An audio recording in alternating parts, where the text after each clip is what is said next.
மீனவர் பல்கலைக்கழகம், மீன்வள பல்கலைக்கழகம் 11 ஆண்டுகளாக நடைபெறுகிறது. பட்டம் படிக்கிறார்கள், அவர்கள் தேர்ச்சியும் பெற்றுகிறார்கள். ஆனால் தமிழ்நாடு தேர்வாணையத்தில் அவங்களுடைய தகுதியை கூப்பிடுறது இல்லை, வேலையும் கொடுக்கறது இல்லை. கோர்ட்டில் போய் ஆர்டர் வாங்கிட்டு வந்த பிறகு கூட மதிக்கலை. அதனால் அரசு தேர்வாணையத்தில் நாகை அம்மா பேரால் இயங்கக்கூடிய அந்த மீன்வள பல்கலைக்கழகத்தில் படித்து பட்டம் பெறுகிற மாணவர்களுக்கு தகுதியின் அடிப்படையில் தேர்வாணையத்தில் கூப்பிட வேண்டும். உறுப்பினர் சையத் ஃபரூக் பாஷா அவர்கள், நீ பேசுங்க. வேணாம், பேசுங்க. என்ன பண்ண, நன்றி சொல்ல போறீங்களா?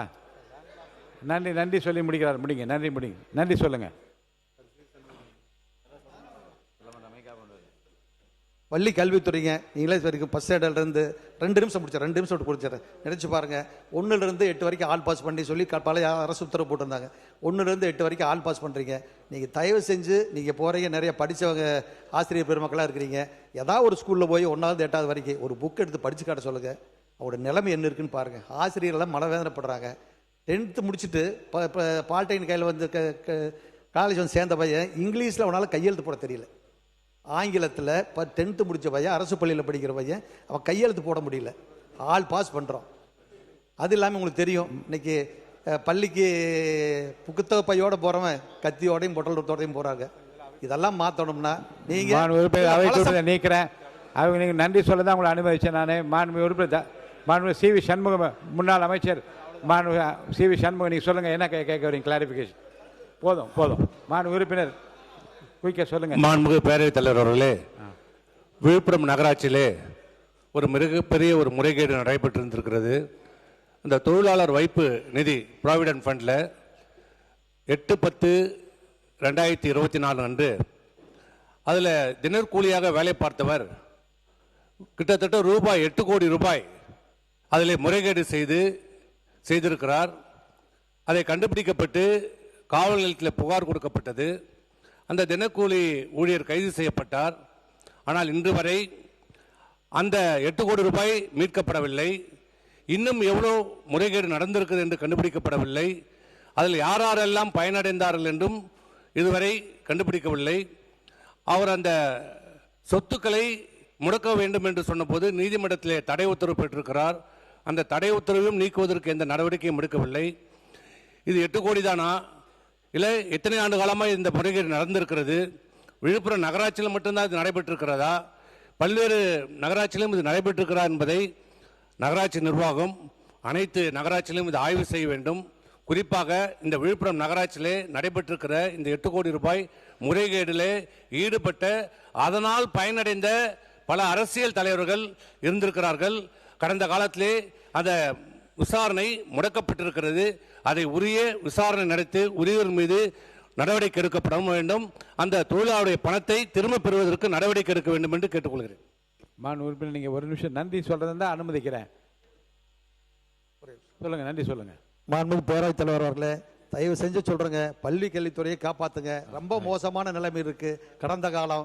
அதனால நீங்க நல்லா ரைட் பண்ண சொல்லுங்க. இல்ல எப்படி காப்பாற்ற போறாருன்னு அவர் உரையில, பதில் உரையில அவர் சொல்லதான் போறாரு. மாண்புமிகு உறுப்பினர் தலைவாய் சுந்தரம், சொல்லுங்க. உட்காருங்க. மானிய கோரிக்கிற மாதிரி ஏதாவது கிளாரிபிகேஷன் நீங்க சொன்னீங்கன்னா உங்களை அனுபவ பண்றேன். சொல்லுங்க. உட்காருங்க நீங்க. மாண்புமிகு உறுப்பினர் தலைவாய் சுந்தரம்,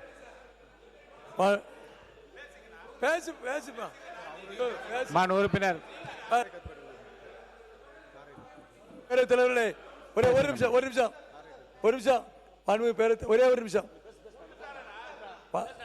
மாண்புமிகு பேரவைத் தலைவர்களே, காலையிலே பொதுப்பணித்துறை அமைச்சர் பேசும் பொழுது மெயின்டெனன்ஸை பற்றி பேசினார்கள். குறிப்பாக மருத்துவத்துறையிலே கல்லூரிகள் இருக்கிறது, மருத்துவமனை இருக்கிறது, அதற்கான நிதி ஒதுக்க வேண்டும். பள்ளி கல்வித்துறையில் எப்படி இது போன்ற நிலை இருக்கிறதோ அதே போல் மருத்துவத்துறையில் இருக்கிறது, சட்டமன்றத்தில் நீதித்துறை இருக்கிறது. நீதித்துறையை பொறுத்தவரையில் அதற்கான நீதிபதிகள் போர்ட்போலியோ அமைக்கப்பட்டிருக்கிறது, பிரச்சனை இல்லை.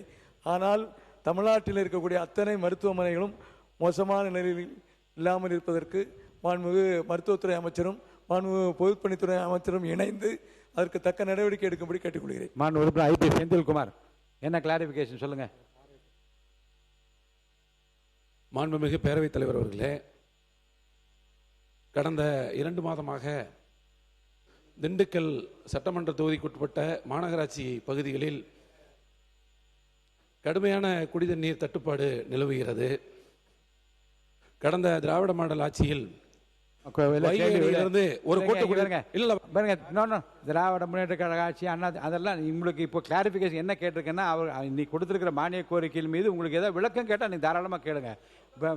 முன்னர் நடந்தது முந்தைய ஆண்டுகள் நடந்ததை பற்றி விளக்கம் சொல்வதற்கு கிளாரிபிகேஷன் இப்போ என்ன வேணும் சொல்ல போறேன். இப்ப தண்ணீர் இல்ல இப்ப இல்ல கடுமையான தண்ணீர் அமைச்சர் செய்வார்.